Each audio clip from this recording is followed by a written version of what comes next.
আসসালামু আলাইকুম প্রিয় শিক্ষার্থী বন্ধুরা, আশা করি সবাই ভালো আছো। আমি ব্যষ্টিক অর্থনীতি থেকে গুরুত্বপূর্ণ প্রশ্ন নিয়ে তোমাদের সামনে হাজির হয়েছি। আই প্রভাব ধারণটি ব্যাখ্যা করো। আই প্রভাব ধারণটি ব্যাখ্যা করো, অথবা আইবুক রেখা ধারণটি ব্যাখ্যা করো, অথবা আই প্রভাব হতে আইবুক রেখা অঙ্কন করো। একই অ্যান্সার হবে তিনটা প্রশ্নের। আমরা একদম প্রথম থেকে শেষ পর্যন্ত মনোযোগ সহকারে ক্লাসটি দেখবো ইনশাল্লাহ। আই প্রভাব অন্যান্য অবস্থা স্থির থেকে ভোক্তার আয়ের পরিবর্তনের ফলে ভোক্তার ভারসাম্য অবস্থার যে পরিবর্তন হয় তাকেই আয় প্রভাব বলে। অন্যান্য অবস্থা স্থির থেকে, অন্যান্য সবকিছু স্থির, অন্যান্য অবস্থা স্থির থেকে ভোক্তার আয়ের পরিবর্তনের ফলে ভোক্তার ভারসাম্য অবস্থার যে পরিবর্তন হয় তাকে আয় প্রভাব বলে।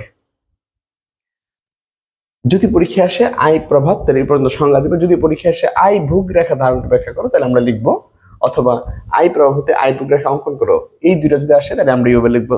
শুরুতেই অন্যান্য অবস্থা স্থির থেকে ভোক্তার আয়ের পরিবর্তন হলে ভোক্তার ভারসাম্য অবস্থার যে পরিবর্তন হয় তাকে আয় প্রভাব বলে। এক্ষেত্রে প্রাপ্ত ভারসাম্য বিন্দুগুলো যোগ করে, এক্ষেত্রে প্রাপ্ত ভারসাম্য বিন্দুগুলো যোগ করে যে রেখা পাওয়া যায় তাকে আইবুক রেখা বলে। এক্ষেত্রে প্রাপ্ত ভারসাম্য বিন্দুগুলো যোগ করে যে রেখা পাওয়া যায় তাকে আইবুক রেখা বলে। আমি আবার বলি, অন্যান্য স্থির থেকে ভোক্তার আয়ের পরিবর্তন হলে ভোক্তার ভারসাম্য অবস্থার যে পরিবর্তন হয় তাকে আয় প্রভাব বলে। এক্ষেত্রে প্রাপ্ত ভারসাম্য বিন্দুগুলো যোগ করে যে রেখা পাওয়া যায় তাকে আইবুক রেখা বলে। নিম্নে চিত্রের সাহায্যে আই প্রভাব ব্যাখ্যা করা হলো, অথবা আমরা বলতে পারি আই বুক রেখা অঙ্কন করা হলো, অথবা আই প্রভাব হতে আই বুক রেখা অঙ্কন করা হলো। যেটা আসে তোমরা ওইটি লিখবা। চিত্রের সাহায্যে যদি আসে আই প্রভাব তো লিখবো চিত্রের সাহায্যে আই প্রভাব ব্যাখ্যা করা হলো। যদি আসে আই বুক রেখা লিখবো চিত্রের সাহায্যে আই বুক রেখা ধারণটি ব্যাখ্যা করা হলো। যদি আসে আই প্রভাব থেকে আই বুক রেখা অঙ্কন করো, তার মানে লিখবো চিত্রের সাহায্যে আই প্রভাব হতে আই বুক রেখা অঙ্কন করা হলো। ব্যাস, চিত্র আঁকতেছি, খেয়াল করো সবাই।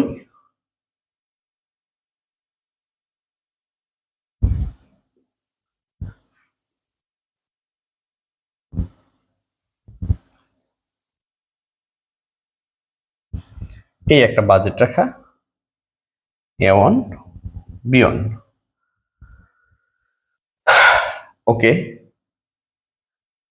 এটা হচ্ছে প্রাথমিক বাজেট রেখা। আর প্রত্যেকটা বাজেট রেখার মধ্যে আমরা জানি একটা করে নিরপেক্ষ রেখা থাকে। প্রত্যেকটা বাজেট রেখার মধ্যে তোমরা কাজ করবা, সহজে চিত্র অঙ্কন হবে। তোমরা এই আইসিটা অঙ্কন করে নিও।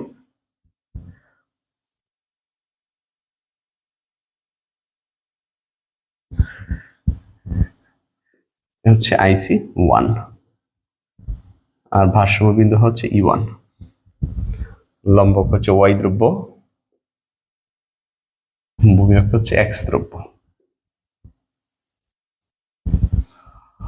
চিত্রে ভূমিকে এক্স দ্রব্য, লম্বকে ওয়াই দ্রব্য নির্দেশ করা হলো। এবি হলো প্রাথমিক বাজেট রেখা, আইসি 1 হলো প্রাথমিক নিরপেক্ষ রেখা, ই হচ্ছে প্রাথমিক ভারসাম্য বিন্দু। প্রাথমিক ভারসাম্য বিন্দু। আচ্ছা,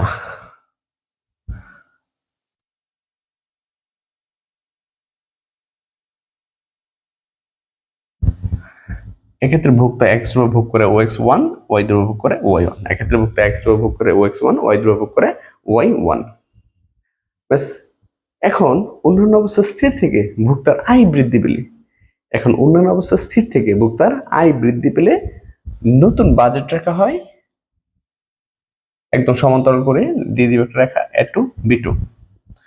আমরা জানি ভোক্তার আয় যদি বাড়ে তাহলে বাজেট রেখা ডান দিকে শিফট করে, ভোক্তার আয় বাড়লে বাজেট রেখা ডান দিকে স্থানান্তরিত হয়। এখন অন্যান্য স্থির থেকে ভোক্তার আয় বাড়লে নতুন বাজেট রেখা হয় A2 B2। এক্ষেত্রে নতুন নিরপেক্ষ রেখা হয় IC2, নতুন ভারসাম্য বিন্দু হয় E2, নতুন ভারসাম্য বিন্দু হয় E2। এখন অন্যান্য স্থির থেকে ভোক্তার আয় বাড়লে নতুন বাজেট রেখা হয় A2 B2। এক্ষেত্রে নতুন ভারসাম্য বিন্দু হয়, নতুন নিরপেক্ষ রেখা হয় IC2, নতুন ভারসাম্য বিন্দু হয় E2। ফলে ওয়াই দ্রব্যের ভোগ বৃদ্ধি পেয়ে OY2 হয়, এক্স দ্রব্যের ভোগ বৃদ্ধি পেয়ে OX2 হয়। ভারসাম্য বিন্দু E1 থেকে E2 বিন্দুতে যে স্থানান্তরটা হয়েছে, E1 থেকে E2 বিন্দুতে ভারসাম্যের স্থানান্তরটি হচ্ছে আই প্রভাব। E1 থেকে E2 বিন্দুতে ভারসাম্যের স্থানান্তর হচ্ছে আই প্রভাব। দেখো, আই বাড়ার কারণে ওয়াই দ্রব্যের ভোগ বাড়ছে, আবার একজন ভোগ কিন্তু বাড়ছে। ভারসাম্য বিন্দু E1 থেকে E2 বিন্দুতে স্থানান্তর হচ্ছে আই প্রভাব। আর ভারসাম্যবিন্দু E1 এবং E2 যোগ করে আইবুক রেখা আইসিসি অঙ্কন করা হলো। Income consumption curve. আইবুক রেখা হচ্ছে ইনকাম কনজাম্পশন কার্ভ।